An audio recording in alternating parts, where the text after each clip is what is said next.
Hello everyone. I used to work in the construction industry, and boy, do the construction workers here in Australia, they love to swear. They cuss a lot, and it seems like almost every sentence has some or other swear word sprinkled in it there for a little bit of flavor.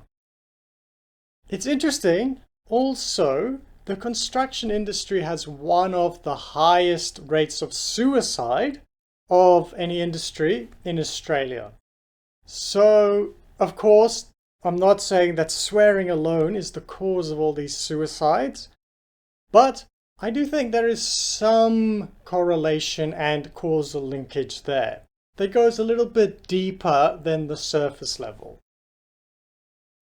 On this YouTube channel, I of course, I'm constantly promoting the responsible use of psychedelics, and I think we should also be responsible with other things in life, like our sexuality, for instance, and also our speech, the words we use.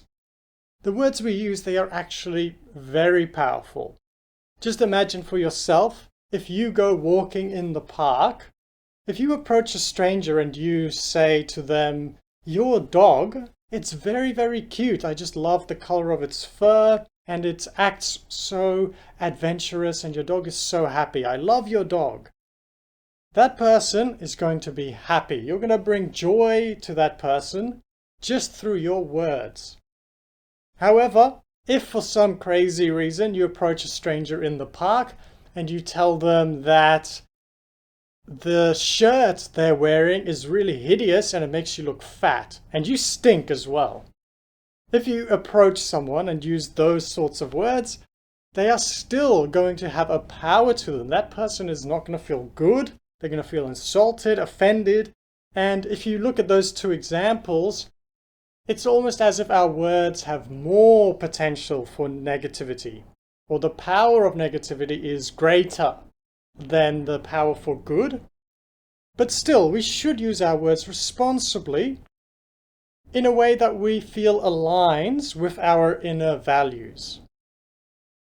So, on a deeper spiritual level that I will just mention, and those that can see, words open portals, mental portals. I have another video about samyama. You can look into that if you're into meditation and so forth. But basically, swearing opens goetic dimensions. And sometimes that is appropriate. I'm not personally, a hardliner on swearing. Sometimes swearing is appropriate for emphasis because we're trying to communicate something in particular. For instance, if I learn that an old friend of mine has started using methamphetamine and he's also selling meth, I might say, wow, that is fucked up. Because it is fucked up.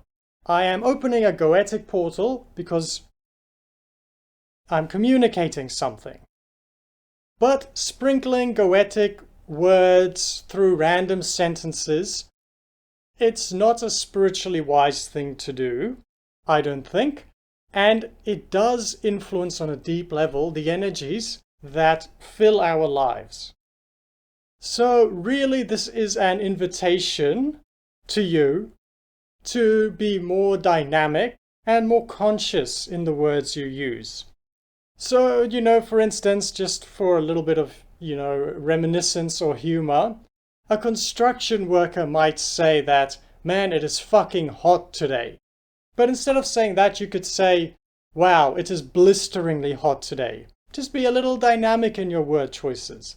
Or instead of saying it's fucking cold today, you could say it is shiveringly cold today.